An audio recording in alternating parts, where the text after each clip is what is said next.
ಇವತ್ತು ಮಹಿಳೆಗೆ ಹೆಚ್ಚು ಒತ್ತು ಕೊಡ್ತಕ್ಕಂಥದ್ದು ಯಾವ್ದಾದ್ರು ಒಂದು ಪಕ್ಷ ಇದ್ರೆ ಅದು ಕಾಂಗ್ರೆಸ್ ಪಕ್ಷ.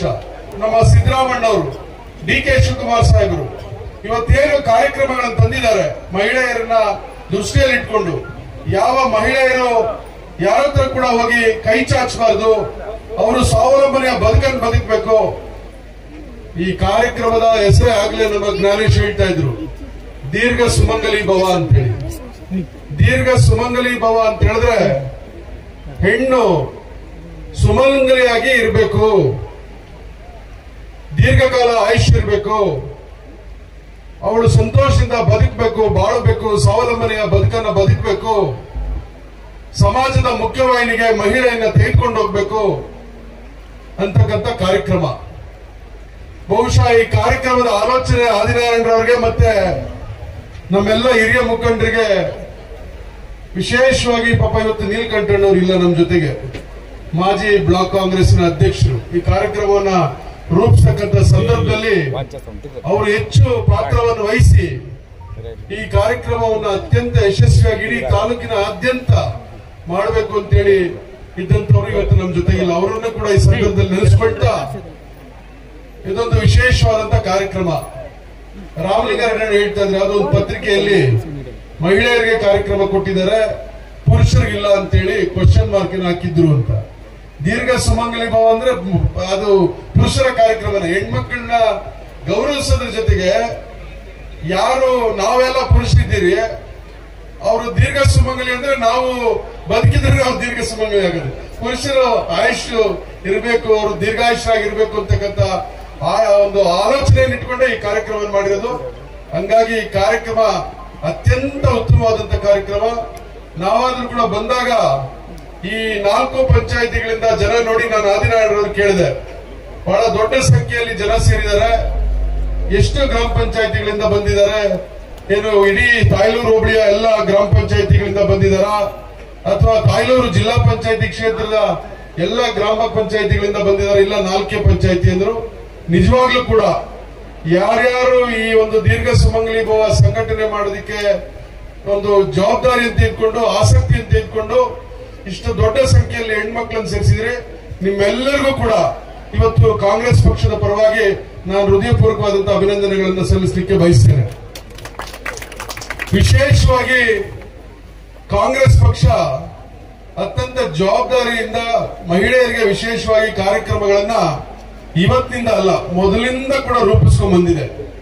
ಬಹುಶಃ ಈ ಪಕ್ಷದ ಜವಾಬ್ದಾರಿಯನ್ನ ಸ್ವಾತಂತ್ರ್ಯದ ನಂತರ ಯಾರಾದ್ರೂ ಕೂಡ ದೀರ್ಘಕಾಲ ನಡೆಸಿದ್ದಾರೆ ಅಂದ್ರೆ ಅದು ನಮ್ಮ ಮಹಿಳೆಯರೇ, ಶ್ರೀಮತಿ ಇಂದಿರಾ ಗಾಂಧಿ ಅವರು, ಶ್ರೀಮತಿ ಸೋನಿಯಾ ಗಾಂಧಿ ಅವರು.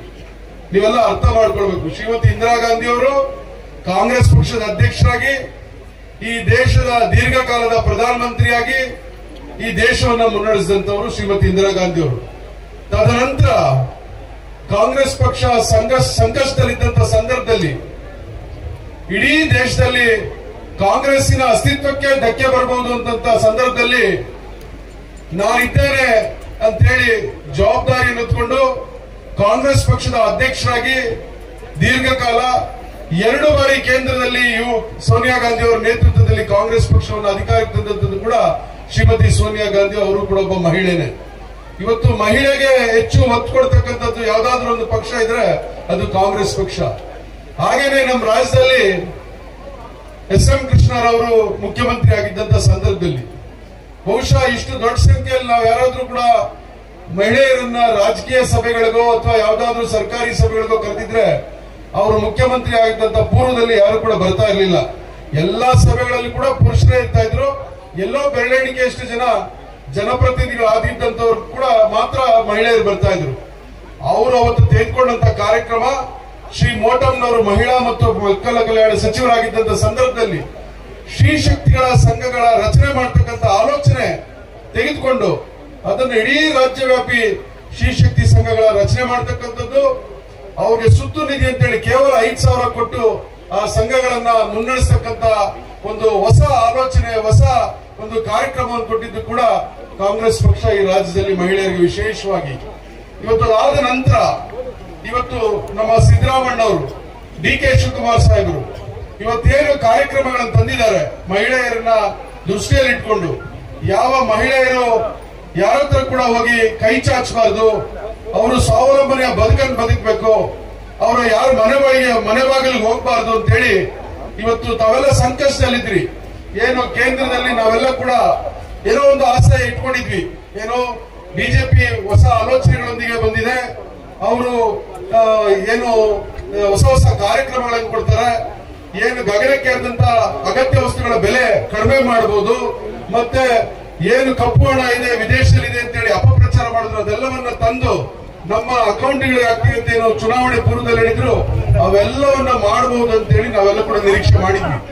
ಆದ್ರೆ ಏನಾಯ್ತು ಬಿಜೆಪಿ ಬಂದ್ಮೇಲೆ ಅಂದ್ರೆ, ಯಾವ ಅಗತ್ಯ ವಸ್ತುಗಳನ್ನ ನಾವು ದಿನಬಳಕೆ ಪ್ರತಿನಿತ್ಯ ಬಳಕೆ ಮಾಡ್ತೀವಿ ಆ ಎಲ್ಲ ಅಗತ್ಯ ವಸ್ತುಗಳು, ಅದು ಎಣ್ಣೆ ಇರ್ಬೋದು, ಬೇಳೆಕಾಳು ಇರ್ಬೋದು, ಅಥವಾ ಡೀಸೆಲ್ ಇರ್ಬೋದು, ಪೆಟ್ರೋಲ್ ಇರ್ಬೋದು, ಗ್ಯಾಸ್ ಇರ್ಬೋದು, ಪ್ರತಿಯೊಂದು ಅಗತ್ಯ ವಸ್ತು ಕೂಡ ಬೆಲೆಗಳು ಗಗನಕ್ಕೇರಿದಂತ ಸಂದರ್ಭದಲ್ಲಿ ಕಾಂಗ್ರೆಸ್ ಪಕ್ಷ 2023ರ ಚುನಾವಣೆ ಪೂರ್ವದಲ್ಲಿ ಏನಾದ್ರೂ ಕೂಡ ನಾವು ಸಹಾಯ ಮಾಡಬೇಕು, ನಮ್ಮ ಬಡವರಿಗೆ ಸಹಾಯ ಮಾಡಬೇಕು, ವಿಶೇಷವಾಗಿ ಹಿಂದುಳಿದವರಿಗೆ, ಅಲ್ಪಸಂಖ್ಯಾತರಿಗೆ, ದಲಿತರಿಗೆ, ರೈತರಿಗೆ ನಾವು ಸಹಾಯ ಮಾಡಬೇಕು, ನಮ್ಮ ಹೆಣ್ಮಕ್ಳಿಗೆ ಸಹಾಯ ಮಾಡಬೇಕು ಅಂತ ಹೇಳಿ ಗ್ಯಾರಂಟಿ ಯೋಜನೆಗಳಂತಂದು. ಆ ಗ್ಯಾರಂಟಿ ಯೋಜನೆಗಳು ಕೂಡ ಮಹಿಳಾ ಕೇಂದ್ರೀಕೃತ ಕಾರ್ಯಕ್ರಮಗಳೇ. ಪ್ರತಿ ಮಹಿಳೆಗೂ ಕೂಡ ಮನೆ ಯಜಮಾನಿಗೆ ಗೃಹಲಕ್ಷ್ಮಿ ಯೋಜನೆ ಅಡಿ 2,000 ರೂಪಾಯಿ ಕೊಡುವಂತದ್ದು, ಮತ್ತು ಮಹಿಳೆಯರಿಗೆ ವಿಶೇಷವಾಗಿ ಶಕ್ತಿ ಯೋಜನೆ ಅಡಿ ಏನು ಅವರು ಮಹಿಳೆಯರು ಓಡಾಡ್ತಕ್ಕಂಥ ಸಂದರ್ಭದಲ್ಲಿ, ಸರ್ಕಾರಿ ಬಸ್ ನಲ್ಲಿ ಓಡಾಡ್ತಕ್ಕಂಥ ಸಂದರ್ಭದಲ್ಲಿ ಫ್ರೀ ಆಗಿ ಕೊಡ್ತಕ್ಕಂಥದ್ದು, ಇವೆಲ್ಲವೂ ಕೂಡ ಮಹಿಳಾ ಕೇಂದ್ರೀಕೃತವಾಗಿ ತಂದಂತ ಯೋಜನೆಗಳು. ಇವತ್ತು ನಮ್ಮ ಪುರುಷರು ಕೇಳಿದ್ರು ಅಂತ ಹೇಳ್ತಾರೆ ರಾಮಲಿಂಗಾರೆಡ್ಡಣ್ಣ, ಮನೆಯಲ್ಲಿ ಕರೆಂಟ್ ಬಿಲ್ ಬಂದಿದ್ರೆ ಮಹಿಳೆಯರು ಕಟ್ತಿದ್ರೆ ಪುರುಷರು ಕಟ್ತಿದ್ರಣ್ಣ? ಪುರುಷರೇ ಕಟ್ತಿದ್ವಿ. ಈಗ ಕರೆಂಟ್ ಫ್ರೀ ಮಾಡಿದ್ವಲ್ಲ, ಅದು ಪುರುಷರಿಗೆ ಅಲ್ವಾ? ಹಂಗಾಗಿ ಪುರುಷರಿಗೂ ಕೂಡ ಸಮಾನವಾಗಿ ತೆಗೆದುಕೊಂಡು ಹೋಗ್ತಕ್ಕಂಥದ್ದು ಕಾಂಗ್ರೆಸ್ ಪಕ್ಷ. ಅದಾದ್ಮೇಲೆ ಅಕ್ಕಿ ನಾವು ಮನೆಗೆ ಏನಾದ್ರು ತಂದಾಕ್ಬೇಕಾದ್ರೆ ಪುರುಷರು ತಂದಾಕ್ಬೇಕಾ ಮಹಿಳೆಯರು ತಂದಾಕ್ತಿದ್ರ? ಪುರುಷರೇ ತಂದಾಕ್ತಿದ್ವಿ. ಇವತ್ತು ಅಕ್ಕಿ 10 kg ಫ್ರೀ ಕೊಟ್ಟಿದೀವಿ ಅಂದ್ರೆ ಅದು ಪುರುಷರಿಗೆ ಕೊಟ್ಟಿರ್ತದಲ್ಲ, ಪುರುಷರಿಗೂ ಕೂಡ ನಮ್ಮ ಪಕ್ಷ ಕಾರ್ಯಕ್ರಮ ಕೊಟ್ಟಿದೆ. ಪಾಪ ಪತ್ರಿಕೆಯಲ್ಲಿ ವರದಿ ಮಾಡೋರು ಕೂಡ ಅರ್ಥ ಮಾಡ್ಕೊಳ್ಬೇಕು, ಕಾಂಗ್ರೆಸ್ ಪಕ್ಷ ಪುರುಷರಿಗೂ ಮಹಿಳೆಯರಿಗೂ ಸಮಾನವಾಗಿ ಕಾರ್ಯಕ್ರಮಗಳು ಕೊಡ್ತದೆ. ಆದ್ರೆ ಹೆಚ್ಚು ಮಹಿಳೆಯರಿಗೆ ಯಾಕೆ ಕೊಡ್ತದೆ ಅಂದ್ರೆ, ಇವತ್ತು ನಮ್ಮ ದೇಶದ ಒಟ್ಟು ಜನಸಂಖ್ಯೆಯಲ್ಲಿ ಇವತ್ತು ಮಹಿಳೆಯರು ಹೆಚ್ಚು ಸಂಖ್ಯೆಯಲ್ಲಿದ್ದಾರೆ. ಪುರುಷರಿಗೆ ಸರಿ ಸಮಾನವಾಗಿ ಇವತ್ತು ಹೆಚ್ಚು ಮಹಿಳೆಯರ ಜನಸಂಖ್ಯೆ ಇರೋದ್ರಿಂದ ಈ ಸಮಾಜವನ್ನ ಮುನ್ನಡೆ ತೆಗೆದುಕೊಂಡು ಹೋಗ್ಬೇಕಾದ್ರೆ, ಈ ಸಮಾಜವನ್ನು ಅಭಿವೃದ್ಧಿಯ ಕಡೆ ತೆಗೆದುಕೊಂಡು ಹೋಗ್ಬೇಕಾದ್ರೆ ಮಹಿಳೆಯರು ಹೆಚ್ಚು ಪಾತ್ರ ವಹಿಸಬೇಕು, ಮಹಿಳೆಯರು ಹೆಚ್ಚು ಸಕ್ರಿಯವಾಗಿರ್ಬೇಕು, ಮಹಿಳೆಯರು ಹೆಚ್ಚು ಸಮಾಜದಲ್ಲಿ ಆಗ್ತಕ್ಕಂಥ ಎಲ್ಲ ಆಗುವವುಗಳಲ್ಲಿ ತೊಡಗಿಸ್ಕೊಬೇಕು ಅಂತ ಹೇಳಿ ಮಹಿಳಾ ಕೇಂದ್ರೀಕೃತವಾದಂತಹ ಕಾರ್ಯಕ್ರಮಗಳನ್ನ ನಾವಿವತ್ತು ಕೊಡ್ತಾ ಇದ್ದೀವಿ, ಇದು ಕಾಂಗ್ರೆಸ್ ಪಕ್ಷ. ಹಂಗಾಗಿ ಇವತ್ತು ವಿಶೇಷವಾಗಿ ಮಹಿಳೆಯರಿಗೆ ರಿಸರ್ವೇಶನ್ ಅನ್ನ ಕರ್ನಾಟಕ ರಾಜ್ಯದಲ್ಲಿ ಎಲ್ಲ ಸ್ಥಳೀಯ ಸಂಸ್ಥೆಗಳಲ್ಲಿ, ಅದು ನಗರ ಸ್ಥಳೀಯ ಸಂಸ್ಥೆಗಳಿರ್ಬೋದು, ಗ್ರಾಮೀಣ ಭಾಗದಲ್ಲಿ ಸ್ಥಳೀಯ ಸಂಸ್ಥೆಗಳಿರ್ಬೋದು, ಎಲ್ಲ ಸ್ಥಳೀಯ ಸಂಸ್ಥೆಗಳಲ್ಲಿ ಇವತ್ತು ಮಹಿಳೆಯರಿಗೆ ವಿಶೇಷವಾಗಿ ಮೀಸಲಾತಿಯನ್ನು ತಂದು ಅವಕಾಶಗಳನ್ನ ಮಾಡಿಕೊಟ್ಟಿರ್ತಕ್ಕಂಥದ್ದು ಕೂಡ ಇವತ್ತು ಕಾಂಗ್ರೆಸ್ ಪಕ್ಷ. ಹಂಗಾಗಿ ಕಾಂಗ್ರೆಸ್ ಪಕ್ಷಕ್ಕೆ ಒಂದು ಜವಾಬ್ದಾರಿ ಇದೆ, ಕಾಂಗ್ರೆಸ್ ಪಕ್ಷಕ್ಕೆ ಒಂದು ಬದ್ಧತೆ ಇದೆ. ಅದನ್ನು ಅರ್ಥಕೊಂಡು ಇವತ್ತು ಕಾಂಗ್ರೆಸ್ ಪಕ್ಷದ ಒಬ್ಬ ಮುಖಂಡರಾಗಿ ಇವತ್ತು ನನಗೆ 68,000 ಮತ ಹಾಕಿದ್ದಾರೆ ಈ ಮುಳಬಾಗಲ್ ತಾಲೂಕಿನಲ್ಲಿ. ಅವರ ಋಣವನ್ನು ತೀರ್ಸತಕ್ಕಂಥ ಕೆಲಸವನ್ನು ನಾನು ಮಾಡಬೇಕು ಅಂತ ಹೇಳಿ ಇವತ್ತು ಈ ದೀರ್ಘ ಸುಮಂಗಲಿ ಭವ ಕಾರ್ಯಕ್ರಮವನ್ನ ಅತ್ಯಂತ ಆಸಕ್ತಿಯನ್ನು ತೆಗೆದುಕೊಂಡು, ವಿಶೇಷವಾದಂತಹ ಕಾಳಜಿಯನ್ನು ತೆಗೆದುಕೊಂಡು, ನಮ್ಮ ಎಲ್ಲ ಮುಖಂಡರುಗಳನ್ನ ಒಳಗೊಂಡು ಎಲ್ಲರನ್ನು ವಿಶ್ವಾಸಕ್ಕೆ ತೆಗೆದುಕೊಂಡು ಈ ಕಾರ್ಯಕ್ರಮವನ್ನು ಅತ್ಯಂತ ಯಶಸ್ವಿಯಾಗಿ ಇವತ್ತು ನಮ್ಮ ಆದಿನಾರಾಯಣರವರು ಮಾಡ್ತಾ ಇದ್ದಾರೆ. ಇವತ್ತು ನಮ್ಮ ಕೊತ್ತೂರು ಮಂಜು ಅವರು ಹೇಳಿದ್ರು, ಅಣ್ಣ ನನಗೆ 73,000 ಓಟ್ ಬಂದಿತ್ತು, ನಾನು 33,000 ಓಟಲ್ ಗೆದ್ದೆ ಅಲ್ವಾ ಸರ್? 33,000 ಓಟಲ್ ಗೆದ್ದೆ. ಅದಾದ್ಮೇಲೆ ನಾಗೇಶ್ ಅವ್ರಿಗೂ ಕೂಡ 74,000 ಓಟ್ ಬಂದಿತ್ತು. ಇಲ್ಲ ಸರ್, 74 ನೋಡಿದೆ ನಾನು. ನಾಗೇಶ್ ಅವ್ರಿಗೆ 74,000 ಓಟ್ ಬಂದಿತ್ತು, ಅವರು ಕೂಡ ಗೆದ್ರು.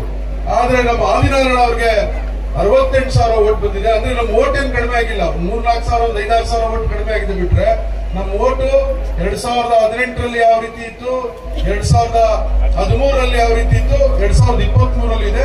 ಆದ್ರೆ ಎಲ್ಲೋ ಒಂದ್ ಕಡೆ ನಾವು ಚುನಾವಣೆ ಮಾಡ್ತಕ್ಕಂಥದ್ರಲ್ಲಿ ಎಡವಿದೀವಿ ಏನೋ. ಹಂಗಾಗಿ ಇವತ್ತು ನಾವು ಆದಿನಾರಾಯಣರವರ ಸೋಲನ್ನ ಕಾಣಬೇಕಾಯ್ತು. ಆದ್ರೆ ಸೋಲಿಗೆ ಧೃತಿಗೆಡದೆ ಸೋಲನ್ನ ಮುಂದಿನ ಗೆಲುವಿನ ಮೆಟ್ಟಿಲನ್ನಾಗಿ ಮಾಡ್ಕೊಳ್ಬೇಕು ಅಂತ ಹೇಳಿ, ಸೋಲನ್ನ ಮುಂದಿನ ಗೆಲುವಿಗೆ ಮೆಟ್ಟಿಲಾಗಿ ಮಾಡ್ಕೊಳ್ಬೇಕು ಅಂತ ಹೇಳಿ ಇವತ್ತು ಈ ಒಂದು ಕಾರ್ಯಕ್ರಮಗಳನ್ನ ಮಾಡ್ತಾ ಇದ್ದಾರೆ. ನನಗಂತೂ ಕೂಡ ಬಹಳ ಸಂತೋಷ ಆಯ್ತು, ನಾನು ಕೂಡ ಬರಬೇಕಾಗಿತ್ತು. ವೇಮಗಲ್ನ ಚುನಾವಣೆ ಪ್ರಚಾರದಲ್ಲಿ ಇರಬೇಕಾಗಿದ್ರಿಂದ ಅವತ್ತು ನಾನು ಮತ್ತು ಮಂಜಣ್ಣ ಮಾತನಾಡ್ಕೊಂಡು ಅವರು ಕೂಡ ಇರ್ಬೇಕಾಯ್ತು ವೇಮಗಲಲ್ಲಿ. ಇಲ್ಲ ಆದಿನಾರಾಯಣರವ್ರ ಜೊತೆಗೆ ನಾವು ನಿಲ್ಲಬೇಕು. ಹಂಗಾಗಿ ನೀವು ದಯಮಾಡಿ ಮುಳಬಾಗಿಲಿನ ಉದ್ಯೋಗ ಮೇಳಕ್ಕೆ ಹೋಗಿ ಬನ್ನಿ, ನಾನು ಇಲ್ಲಿ ವೇಮಗಲ್ನಲ್ಲಿ ಇರ್ತೀನಿ ಅಂತ ಹೇಳಿ ಅವತ್ತು ಬರೋದಕ್ಕಾಗಿಲ್ಲ. ಬಹಳ ಅಚ್ಚುಕಟ್ಟಾಗಿ ಇವತ್ತು ದೀರ್ಘ ಸುಮಂಗಲಿ ಭವ ಆಗ್ಬೋದು, ಉದ್ಯೋಗ ಮೇಳ ಆಗ್ಬೋದು, ಈ ರೀತಿಯ ಏನು ಜನಮುಖಿ ಸಮಾಜಮುಖಿಯಾದಂತಹ ಕಾರ್ಯಕ್ರಮಗಳನ್ನ ಇವತ್ತು ಅತ್ಯಂತ ಯಶಸ್ವಿಯಾಗಿ ಮಾಡ್ಕೊಂಡು ಬರ್ತಾ ಇದ್ದಾರೆ. ಹೀಗಾಗಿ ಮುಂದಿನ ದಿವಸಗಳಲ್ಲಿ ಇನ್ನಷ್ಟು ಒಳ್ಳೆ ಒಳ್ಳೆ ಕಾರ್ಯಕ್ರಮಗಳನ್ನು ರೂಪಿಸೋದ್ರ ಮೂಲಕ ಈ ಭಾಗದ ಜನರ ವಿಶ್ವಾಸವನ್ನು ಗಳಿಸಿ ಈ ಭಾಗದ ಎಲ್ಲ ಮುಖಂಡರನ್ನ ಒಟ್ಟಾಗಿ ತೆಗೆದುಕೊಂಡು ಹೋಗೋದ್ರ ಮೂಲಕ 2028ರ ಚುನಾವಣೆಯಲ್ಲಿ ಕಾಂಗ್ರೆಸ್ ಪಕ್ಷ ಇವತ್ತು ಮುಳಬಾಗಿಲು ಕ್ಷೇತ್ರದಲ್ಲಿ ಗೆಲ್ತಕ್ಕಂಥ ಎಲ್ಲ ಅವಕಾಶಗಳಿರೋದ್ರಿಂದ ನಾವೆಲ್ಲ ಕೂಡ ಒಗ್ಗಟ್ಟಾಗಿ ಕೆಲಸ ಮಾಡಬೇಕು. ಯಾಕೆ ಇಲ್ಲಿ ಕಾಂಗ್ರೆಸ್ ಪಕ್ಷ ಗೆಲ್ತದೆ ಅಂತಂದ್ರೆ ಈ ಏನು ವೇದಿಕೆ ಮೇಲಿರ್ತಕ್ಕಂಥ ಮುಖಂಡರು ಮತ್ತು ವೇದಿಕೆ ಮುಂಭಾಗದಲ್ಲಿರ್ತಕ್ಕಂಥ ಮುಖಂಡರು ನೀವೆಲ್ಲ ಕೂಡ ಅತ್ಯಂತ ಬಲಿಷ್ಠವಾದಂತಹ ನಾಯಕತ್ವ ಇರ್ತಕ್ಕಂಥವ್ರು.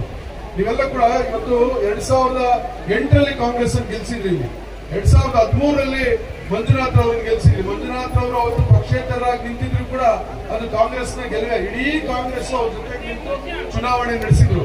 ಅದಾದ ನಂತರ 2018ರಲ್ಲಿ ಕೂಡ ನಾಗೇಶ್ ಅವರು ಅವತ್ತು ಪಕ್ಷೇತರರಾಗಿ ನಿಂತರು ಕೂಡ ಅದು ಕೂಡ ಕಾಂಗ್ರೆಸ್ನ ಗೆಲುವೆ. ಕಾಂಗ್ರೆಸ್ನ ಮುಖಂಡರು ಎಲ್ಲರೂ ಒಟ್ಟಾಗಿ ಕೆಲಸ ಮಾಡಿದಂಥದ್ದು.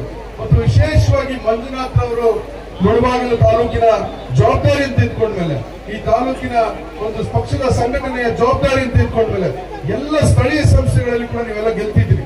ಅದು APMC ಇರ್ಬೋದು, ಇದು ಪುರಸಭೆ ಚುನಾವಣೆ ಇರ್ಬೋದು, ಅಥವಾ ತಾಲೂಕಾ ಪಂಚಾಯತಿ ಇರ್ಬೋದು, ಜಿಲ್ಲಾ ಪಂಚಾಯತಿ ಇರ್ಬೋದು, ಮತ್ತೆ PLD ಬ್ಯಾಂಕ್ ಇರ್ಬೋದು. ಆದ್ರೆ ಇತ್ತೀಚೆಗೆ ನಮ್ಮಲ್ಲಿ ಒಗ್ಗಟ್ಟಿನ ಕೊರತೆ ಅಂತ ಕಾಣ್ತದೆ, ಅಥವಾ ನಮ್ಮ ಮುಖಂಡರಲ್ಲಿ ಒಂದು ಸಾಮರಸ್ಯತೆ ಕೊರತೆ ಅಂತ ಕಾಣ್ತದೆ. ದಯಮಾಡಿ ನೀವೆಲ್ಲ ಒಗ್ಗಟ್ಟಾದ್ರೆ ಎಲ್ಲರಿಗೂ ಅಧಿಕಾರ ಸಿಗ್ತದೆ. ಆದಿನಾರಾಯಣರು ಅವರೊಬ್ಬರು MLA ಮಾಡೋದಲ್ಲ. ಇವತ್ತು ಆದಿನಾರಾಯಣರು ಒಬ್ಬರು MLA ಆದ್ರೆ ಸ್ಥಳೀಯ ಸಂಸ್ಥೆಗಳಲ್ಲಿ ಎಲ್ಲರಿಗೂ ಜಿಲ್ಲಾ ಪಂಚಾಯತಿಯಲ್ಲಿ ಅವಕಾಶ ಸಿಗ್ತದೆ, ತಾಲೂಕ್ ಪಂಚಾಯತಿಯಲ್ಲಿ ಅವಕಾಶ ಸಿಗ್ತದೆ, PLD ಬ್ಯಾಂಕ್ ಅಲ್ಲಿ ಅವಕಾಶ ಸಿಗ್ತದೆ, DAPCMS ಅಲ್ಲಿ ಅವಕಾಶ ಸಿಗ್ತದೆ, ಪುರಸಭೆ ನಗರಸಭೆಯಲ್ಲಿ ಅವಕಾಶ ಸಿಗ್ತದೆ. ಈ ರೀತಿ ಎಲ್ಲ ಅವಕಾಶಗಳನ್ನ ಗ್ರಾಮ ಪಂಚಾಯತಿಗಳಲ್ಲಿ ಎಲ್ಲ ಅವಕಾಶಗಳು ಸಿಗ್ತದೆ.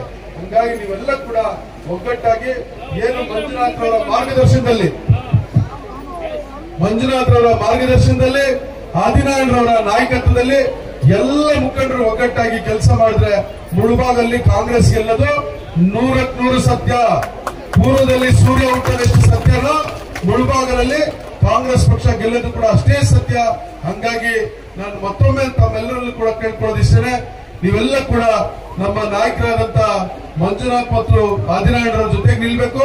ವಿಶೇಷವಾಗಿ ನಮ್ಮ ತಾಯಂದ್ರು ನಮ್ಮ ತಾಯಂದ್ರು ನೀವೆಲ್ಲ ಕೂಡ ಆದಿನಾರಾಯಣರವರಿಗೆ ಮತ್ತು ಕಾಂಗ್ರೆಸ್ ಪಕ್ಷಕ್ಕೆ ಆಶೀರ್ವಾದ ಮಾಡಬೇಕು ಅಂತ ಹೇಳಿ ಇವತ್ತು ನನ್ನನ್ನು ಕೂಡ ಕರೆಸಿ ಗೌರವಿಸಿ ಇವತ್ತು ಮಾತನಾಡಕ್ಕೆ ಅವಕಾಶ ಕೊಟ್ಟಂತ ತಾಲೂಕಿನ ಎಲ್ಲ ಕಾಂಗ್ರೆಸ್ ಪಕ್ಷದ ಮುಖಂಡರಿಗೆ, ವಿಶೇಷವಾಗಿ ಬ್ಲಾಕ್ ಕಾಂಗ್ರೆಸ್ನ ಅಧ್ಯಕ್ಷರಿಗೆ ಮತ್ತು ಆದಿನಾರಾಯಣರವರಿಗೆ ವಂದಿಸಿ ನನ್ನ ಮಾತು ಮುಗಿಸ್ತೇನೆ. ನಮಸ್ಕಾರ. ಜೈ ಹಿಂದ್, ಜೈ ಕಾಂಗ್ರೆಸ್.